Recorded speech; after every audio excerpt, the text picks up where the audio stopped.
Баршаңызға қайырлы күн. Бүгін сіздермен Азербайжан халқының гата деп аталатын печеньесінің рецептісімен бөлісемін. Алдын ала електен өткізілген ұнымызға сода, ас тұзымызды қосып араластырып,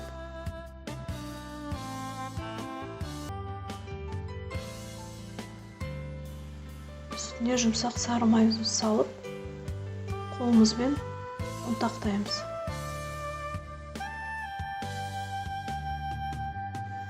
Толық ұнтақтап болған соң қаймағымызды қосамыз. Тағы да араластырамыз. Қолымызбен жұмсақ қамыр илейміз.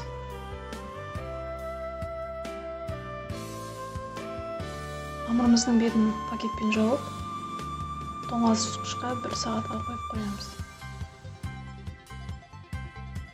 Енді штрезелімізді, яғни ұнтағымызды дайындап аламыз. Ол үшін ұнымызға қантымызды қосып, жақсылап араластырып,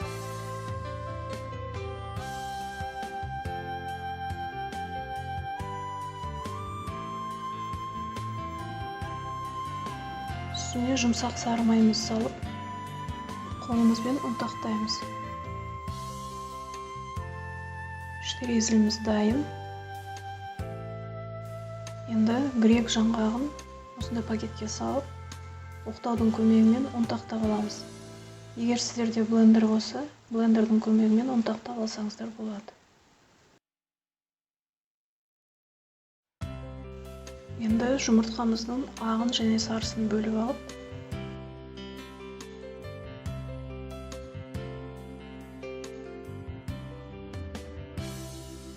үстіне аз-аздан су құямыз.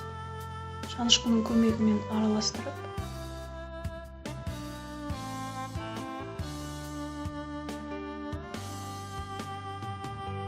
бір шетке қоя тұрамыз. Қамырымызды теңде 2-ге бөліп аламыз. Қамырымыздың жартысын қоя тұрамыз. Ал жартысын 30-40 см етіп, оқтаудың көмегімен жұқа қылып жаямыз. Қамырымызды жайып алдық. Енді су қосылған ауызымызды жағып шығамыз.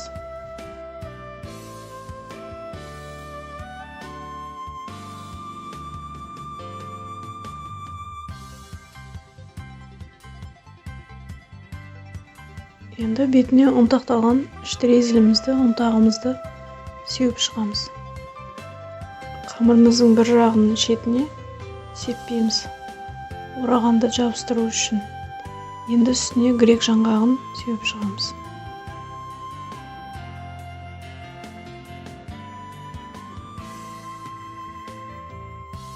Ұнтақтарымыздың тура тең жартысын аламыз.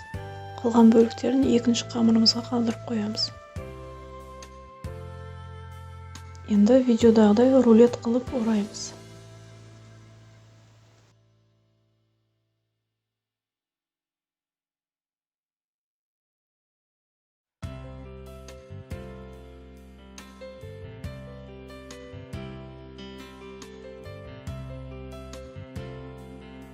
Шетін ашылмайтындай қылып біріктір. Енді бетіне және жан-жағына сары уызымызды жағып шығамыз.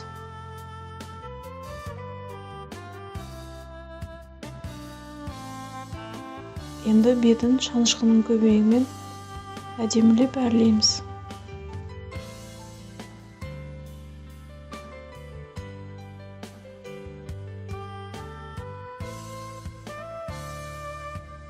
Енді пышақтың көмегімен қиғашынан бөліктерге бөліп шығамыз.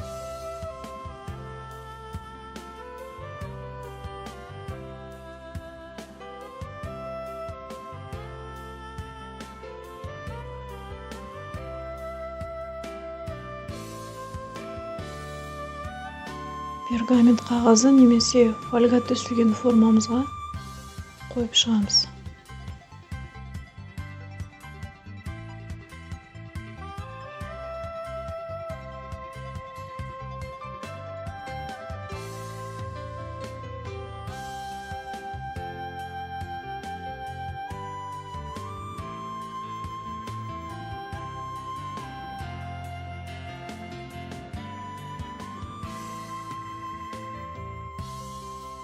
Енді қалған қамырымыздың екінші бөлігін жаямыз.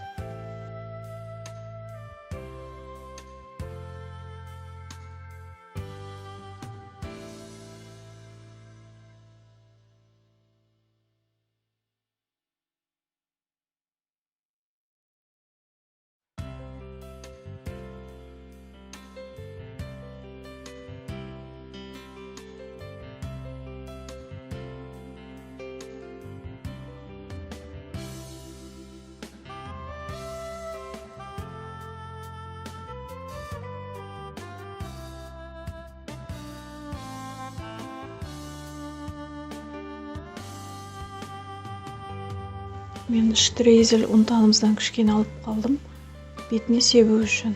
Бұл міндетті емес, сеппесеңіздер де болады.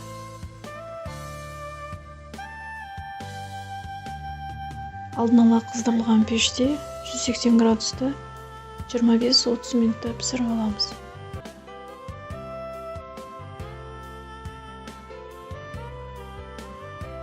Осымен гата печеньеміз дайын. Өте оңай жасалады. Міндетті түрде жасап көріңіздер.